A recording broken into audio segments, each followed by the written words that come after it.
화를 참는 것이 아니라 화를 다루는 사람이 되어라. 정약용이 유배지에서 가장 먼저 배운 것은 학문이 아니었다. 처세술도 아니었다. 바로 분노를 견디는 법이었다. 억울했다.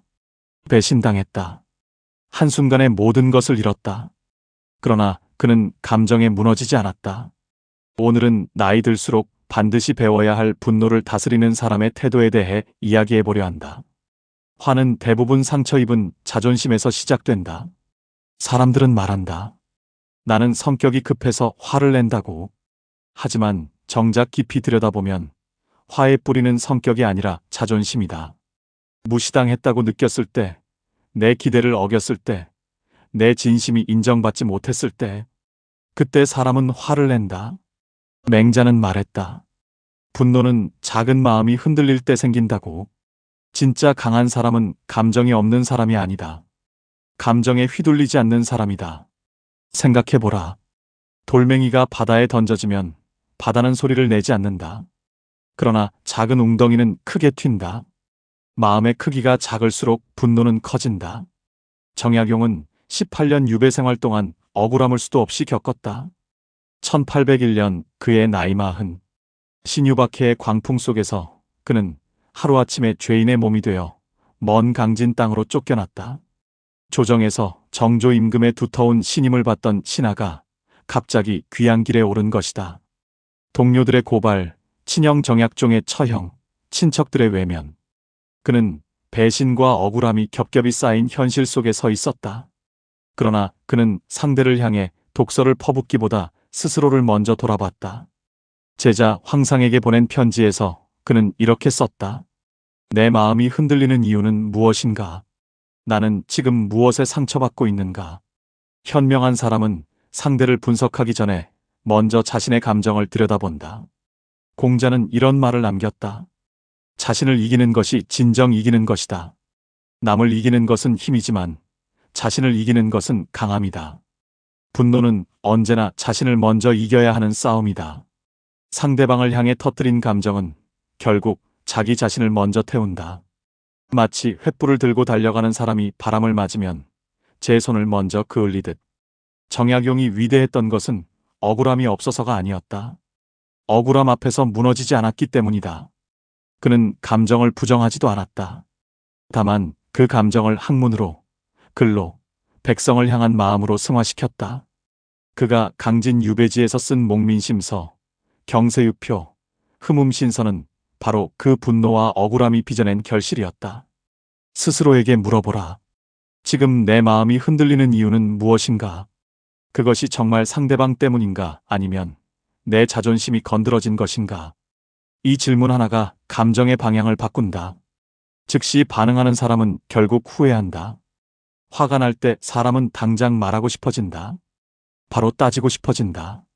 즉시 해명하고 싶어진다. 하지만 대부분의 실수는 그 순간에 나온다. 정약용은 말했다. 급히 말하면 반드시 후회가 따른다. 뜨거운 물은 자신의 모습을 비추지 못한다. 마음도 마찬가지다. 감정이 끓어오를 때 내린 판단은 대부분 흐려져 있다. 조선 역사에는 그런 사례가 수없이 많다. 태종 이방원은 조선을 세우는데 누구보다 큰 공을 세웠지만 그의 분노는 여러 차례 주변을 피로 물들였다. 형제를 베었고 공신을 죽였고 충신을 귀양 보냈다. 즉각적인 분노가 낳은 결과였다. 반면 세종대왕은 신하가 실수를 해도 즉시 반응하지 않았다. 하루를 두었다. 이틀을 두었다. 그리고 감정이 가라앉은 뒤에 말했다. 조선 역사상 가장 많은 신하들이 오래도록 곁을 지킨 임금은 바로 그였다. 정약용도 유배지에서 억울한 일을 당할 때마다 즉시 반응하지 않았다. 강진 현감이 유배인을 모욕할 때도, 마을 사람들이 죄인을 멸시할 때도 그는 바로 맞서지 않았다. 붓을 들었다. 글을 썼다. 감정이 빠져나간 자리에 사유가 채워지도록 기다렸다. 그가 남긴 글 중에 이런 구절이 있다. 말을 아끼는 사람은 힘을 아끼는 사람이다. 힘을 아끼는 사람은 오래간다. 화가 날 때 하루를 두어라. 한숨을 두어라. 침묵을 두어라. 그리고 감정이 식은 뒤에 말하라. 그 짧은 멈춤이 인생을 지킨다. 그 멈춤이 관계를 살린다. 그 멈춤이 당신의 품격을 만든다. 노자는 말했다. 아는 자는 말하지 않고 말하는 자는 알지 못한다. 분노 앞에서 가장 먼저 해야 할 일은 입을 닫는 것이다. 침묵은 패배가 아니다. 더 강한 자의 선택이다. 스스로에게 물어보라. 나는 지금 화가 나서 말하려 하는가? 아니면 정말 해야 할 말이 있어서 말하려 하는가? 이 두 가지를 구별할 수 있는 사람이 현명한 사람이다. 즉각적인 반응을 늦추는 것은 훈련이다. 처음에는 어렵다. 감정이 올라올 때 입을 다무는 것이 억울하게 느껴진다. 하지만 반복하면 달라진다. 처음에는 하루를 두어라. 그 다음에는 1시간을 두어라. 그 다음에는 10번의 숨을 두어라. 그 숨 사이에 감정은 조금씩 가라앉는다. 정약용은 유배지에서 억울한 일이 생길 때마다 이렇게 했다. 먼저 바람을 맞으러 나갔다. 바닷가를 걸었다. 그리고 돌아와서 일기를 썼다. 행동으로 옮기기 전에 언제나 그 사이에 공간을 두었다. 그는 이 공간을 두는 습관을 수양이라고 불렀다. 즉각 반응하지 않는 것이 게으름이 아니라 수양이라고 말이다. 동의보감의 내용을 보면 화가 치밀 때 호흡이 거칠어지는 이유가 있다. 몸이 싸울 준비를 하기 때문이다. 심장이 빨라지고 근육이 긴장된다. 이 상태에서 내린 말과 행동은 싸움의 언어다. 그래서 그때 나온 말은 상처를 남긴다. 그 상처는 오래간다. 그러나 호흡을 가다듬고 몸이 가라앉으면 뇌가 다시 제 역할을 한다. 감정이 아닌 이성이 작동한다. 그때 나온 말은 상처가 아니라 소통이 된다. 순간을 참는 것이 하루를 살린다. 하루를 참는 것이 한 해를 살린다. 한 해를 참는 것이 인생을 살린다. 정약용의 18년 유배 생활이 바로 그 증거다. 화를 자주 내는 사람은 결국 사람을 잃는다. 처음에는 사람들이 이해해준다. 요즘 힘든가 보다. 원래 저 사람 성격이 급해. 하지만 분노가 반복되면 사람은 점점 떠난다. 왜일까? 사람은 맞는 말을 좋아하는 게 아니라 안전한 사람을 좋아하기 때문이다. 늘 화내는 사람 곁에서는 마음이 움츠러든다. 눈치를 보게 된다. 표정을 살피게 된다. 대화가 조심스러워진다. 그러면 관계는 천천히 죽어간다. 정약용은 말했다. 사람을 얻는 자는 부드러운 말을 잃지 않는다. 부드럽다는 건 약하다는 뜻이 아니다. 감정을 절제할 줄 안다는 뜻이다. 대나무는 휘어진다. 그러나 부러지지 않는다.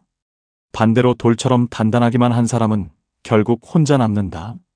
조선시대에 이런 일화가 전해진다. 어느 고을에 학식이 높고 강직한 선비가 있었다. 그는 불의를 보면 참지 못하고 즉각 목소리를 높였다. 친구가 잘못하면 바로 꾸짖었고 아랫사람이 실수하면 당장 나무랐다. 그의 말은 모두 옳았다. 하지만 세월이 흐르자 그 주변에는 아무도 없었다. 모두가 그를 피했다. 옳은 말을 두려워했던 것이 아니라 그 옳은 말 속에 담긴 차가운 분노가 사람을 밀어냈던 것이다.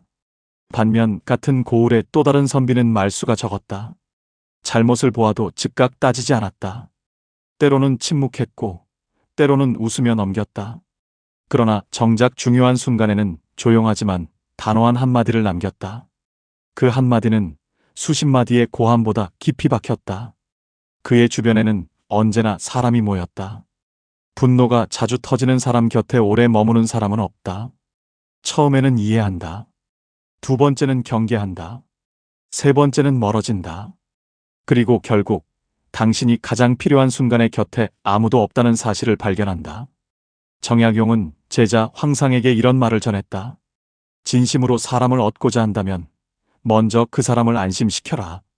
안심한 사람이 마음을 연다. 화내는 사람의 말은 아무리 옳아도 다친 마음에 닿지 않는다. 노년이 되면 또 하나의 현실이 찾아온다. 젊었을 때는 화를 내도 상대가 참아준다. 직장이 있고 사회적 관계가 있으니까. 하지만 나이가 들면 그 관계의 틀이 사라진다. 직함도 없고 역할도 줄어든다. 그때 화를 자주 내는 사람의 곁에 남는 이유가 없어진다. 가족이라서 참아준다. 하지만 가족도 한계가 있다. 자녀들은 점점 방문을 줄인다. 전화가 뜸해진다. 그 이유를 모른다면 지금 자신의 감정 표현 방식을 돌아보아야 한다. 정약용의 제자 황상은 훗날 이런 말을 남겼다. 선생님은 화가 나도 제자를 질책하지 않으셨다. 잘못을 지적할 때도 목소리를 높이지 않으셨다. 그래서 우리는 선생님 앞에서 마음을 열 수 있었다. 혼날까봐 두려운 것이 아니라 더 잘하고 싶다는 마음이 생겼다. 이것이 분노를 다스린 사람과 분노를 터뜨린 사람의 가장 큰 차이다. 분노를 터뜨리는 사람 곁에는 두려운 사람이 모인다. 분노를 다스리는 사람 곁에는 진심인 사람이 모인다. 당신의 분노가 아무리 정당하더라도 그 분노가 반복될 때 사람은 떠난다. 이것이 세상의 이치다. 그리고 노년이 외로운 이유 중 하나도 바로 여기에 있다. 늙어서가 아니라 함께 있고 싶은 사람이 점점 사라지기 때문이다. 현명한 사람은 싸움의 가치를 계산한다. 모든 싸움에 이길 필요는 없다. 정약용은 쓸모없는 논쟁을 매우 경계했다. 왜냐하면 사람은 논쟁에서 이겨도 관계에서는 질 수 있기 때문이다. 화를 내기 전에 이 질문을 던져라. 이 일이 1년 뒤에도 중요할까? 대부분은 아니다.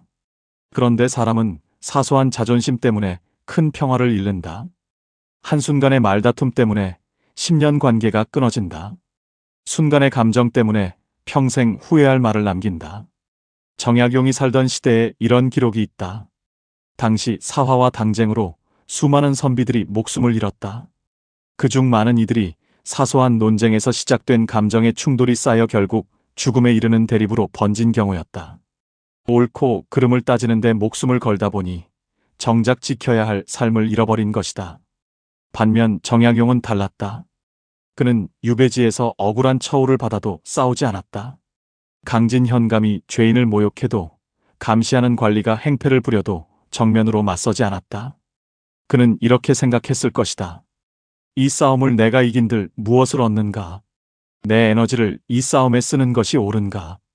그리고 그 에너지를 아껴 목민심서를 완성했다. 흠음신서를 썼다. 경세유표를 남겼다. 싸움을 포기함으로써 훨씬 더 큰 것을 얻었다. 순자는 말했다. 군자는 싸울 줄 모르는 것이 아니다. 싸울 필요가 없는 것을 안다.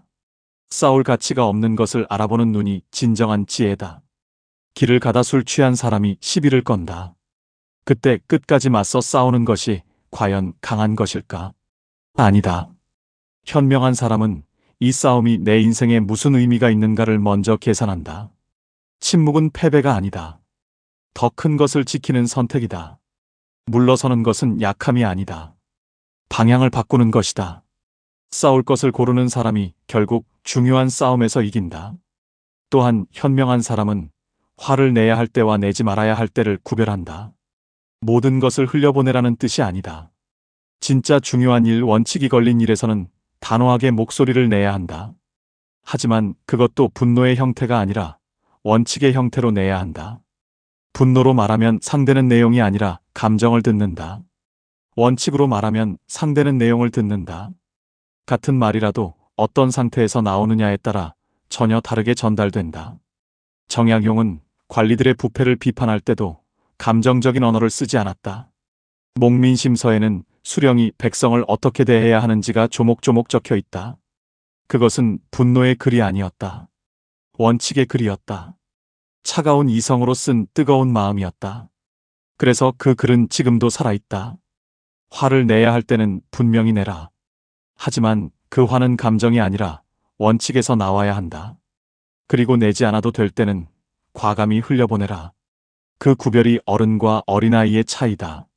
많은 사람이 착각한다. 화를 내지 않으면 참고만 살아야 한다고. 그러나 현명한 사람은 억누르지 않는다. 대신 표현하는 방식을 바꾼다. 소리 대신 거리두기, 비난 대신 원칙, 감정 대신 태도. 이것이 어른의 방식이다. 억누르는 것은 뚜껑을 덮어놓은 것이다. 언젠가 반드시 넘친다. 정약용이 선택한 방식은 억누름이 아니었다. 전환이었다. 분노의 에너지를 글로, 학문으로, 제자를 가르치는 일로 돌렸다. 막는 것이 아니라 흐름을 바꾼 것이다. 강물을 막으면 둑이 터진다. 그러나 강물의 방향을 바꾸면 새로운 땅이 비옥해진다. 분노도 마찬가지다. 정약용은 사람을 끊을 때도 함부로 분노하지 않았다. 조용히 선을 그었다. 왜냐하면 그는 알았다. 화를 크게 낼수록 오히려 내 마음만 더 소모된다는 것을. 그가 제자들에게 자주 들려준 이야기가 있다. 한 도공이 있었다. 그는 물레를 돌리며 도자기를 빚었는데 어느 날 물레가 기울어져 완성 직전에 항아리가 무너졌다. 옆에 있던 제자는 분통을 터뜨리며 물레를 걷어찼다. 물레는 부서졌다. 그러나 도공은 무너진 흙을 다시 모아 새로 빚기 시작했다. 화를 내는데 쓴 에너지가 없었기 때문에 더 빨리, 더 좋은 항아리를 완성할 수 있었다. 진짜 강한 사람은 목소리가 큰 사람이 아니다. 자신의 감정을 조용히 통제할 수 있는 사람이다. 물이 깊을수록 고요하듯 내면이 단단한 사람은 쉽게 흔들리지 않는다. 스스로에게 물어보라. 나는 지금 감정을 억누르고 있는가, 아니면 감정을 전환하고 있는가? 억누름은 언젠가 폭발로 이어지지만 전환은 힘이 된다. 감정을 전환하는 방법은 사람마다 다르다. 어떤 사람은 걷는다. 어떤 사람은 글을 쓴다. 어떤 사람은 노래를 부른다. 어떤 사람은 정원을 가꾼다. 중요한 것은 그 분노의 에너지가 파괴가 아닌 창조로 가도록 방향을 잡는 것이다. 정약용에게 그 통로는 붓이었다. 억울함이 쌓일 때마다 그는 붓을 들었다. 그리고 그 억울함이 글이 되었고, 그 글이 책이 되었고, 그 책이 역사가 되었다. 분노가 없었다면 어쩌면 그 위대한 저작들도 없었을지 모른다. 분노 자체가 나쁜 것이 아니라 분노를 어디에 쓰느냐가 삶을 결정한다. 나이가 들어 화가 올라올 때 그 에너지를 어디로 돌릴 것인지 미리 정해두어라. 화가 나면 산책을 간다. 화가 나면 일기를 쓴다. 화가 나면 화단을 돌본다. 이 작은 의도가 쌓이면 감정의 방향을 바꾸는 습관이 된다. 결국 분노는 나 자신을 먼저 무너뜨린다. 화를 내면 가장 먼저 다치는 사람은 상대가 아니다. 바로 나 자신이다. 분노는 몸을 망가뜨린다. 잠을 깨뜨린다. 표정을 바꾼다. 삶의 기운을 갉아먹는다. 노년의 얼굴은 세월만이 만드는 것이 아니다. 감정이 만든다. 늘 분노한 사람의 얼굴에는 날카로움이 남고 늘 평온한 사람의 얼굴에는 부드러움이 남는다. 공자는 말했다. 어진 사람은 얼굴빛이 편안하다. 동의보감에도 이런 내용이 있다. 노기, 즉 분노의 기운은 간을 상한다. 간이 상하면 눈이 흐려지고 근육이 굳으며 피가 탁해진다. 조선의 의학도 이미 알고 있었다. 분노가 몸을 병들게 한다는 사실을. 정약용은 유배지에서 의학서를 탐독했다. 마을 사람들의 병을 고쳐주기 위해서였다. 그 과정에서 그는 깊이 깨달았다. 마음의 평온이 몸의 건강과 직결된다는 사실을. 그래서 그는 자신의 감정 관리를 학문처럼 다루었다. 하루에 한 번 이상 분노를 터뜨리지 않겠다고 스스로 다짐했다는 기록이 남아있다. 평온함이 얼마나 큰 힘인지 아는 사람은 사소한 일에 자신의 마음을 허락하지 않는다. 모든 말에 반응하지 않는다. 모든 무례함에 대응하지 않는다. 세상은 원래 시끄럽다는 걸 알기 때문이다. 나무는 폭풍이 와도 뿌리로 버틴다. 가지가 흔들리는 것은 막을 수 없다. 그러나 뿌리가 흔들리지 않는 한 나무는 쓰러지지 않는다.